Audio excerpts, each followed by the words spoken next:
নমস্কার বন্ধুরা, আমি অনেকদিন পরে পাবদা মাছ রান্না করছি।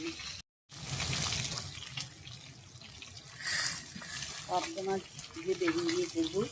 বেগুনটা তো আগে কেটে রেখেছি, পাবদা মাছও ভাজা হয়ে গেলে এবারে তুলে নেব।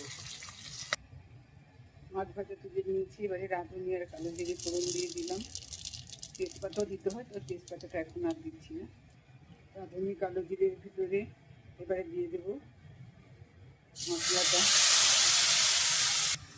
জিরে ধনে লঙ্কা তারপরে হলুদ সব একসাথে পেস্ট করে রেখেছিলাম।